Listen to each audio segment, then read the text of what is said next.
आए है आ टेबुल पर चढ़ के ना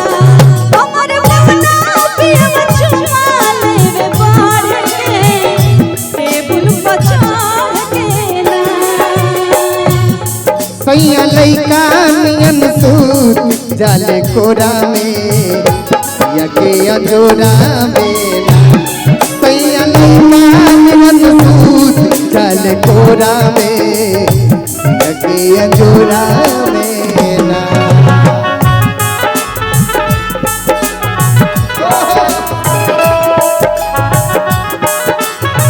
पिटल बाल घर से नहीं मिलत बाबूजी के डर से प्यार में तोहरा पिटल बाल घर से नहीं मिलत बाबूजी के डर से गिर गईनी हम तो सब नजर से गिर गईनी हम तो सब का नजर से नहीं मिलत बाबूजी के डर से है प्यार में तोहरा पिटल बाल घर से नहीं मिलत बाबूजी के डर से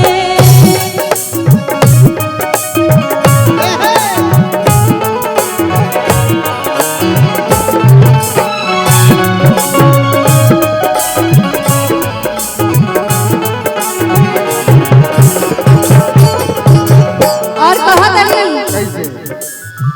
हर दम रहस उता सर्कस के रोल में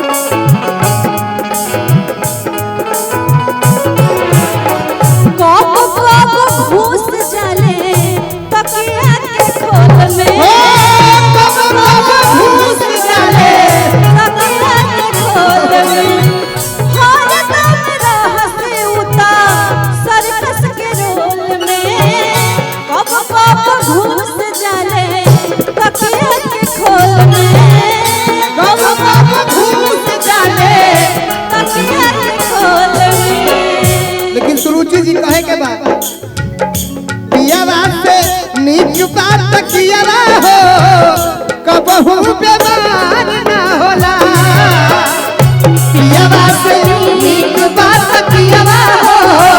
कबो ना बीमार होखेला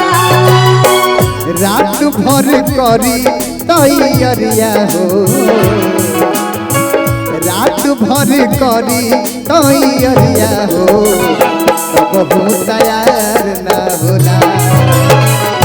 पियावा से नीक बात कियावा हो कबहू बेमार ना होला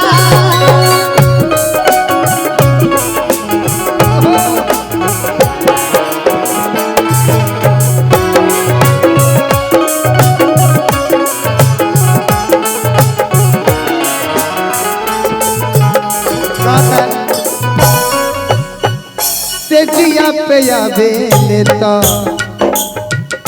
आचरा के ओढ़ले ओढ़ना बिछवना अपना लाठी से बिटोर लाई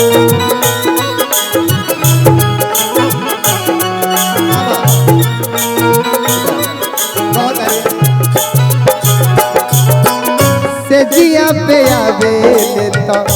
आचरा के ओढ़ले ओढ़ना बिछवना अपना लाज से बिटोरे ओढ़ना बिछवना अपना लाज से बिटोरे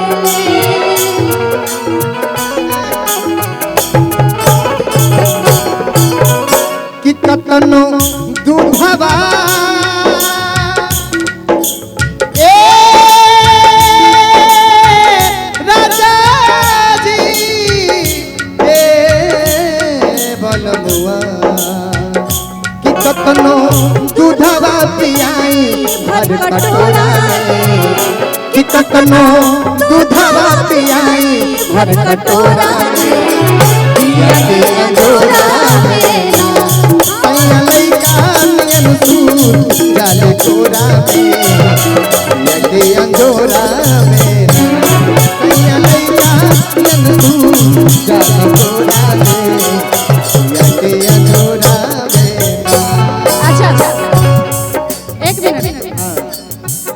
आपको समझ में आ रहा है? चीज बड़ी है मस्त में। आपको समझ में आ रहा है हम लोग क्या गा रहे हैं? इसीलिए इनको देख रहे हैं कि ये अपना डांस नहीं करें, बस ऐसे ऐसे करेंगे, काम खत्म। अब इनको ना लाइक कुछ गा दो। लास्ट में इनको कभी अपन स्प्रिंग लेकर नाच दे। भैया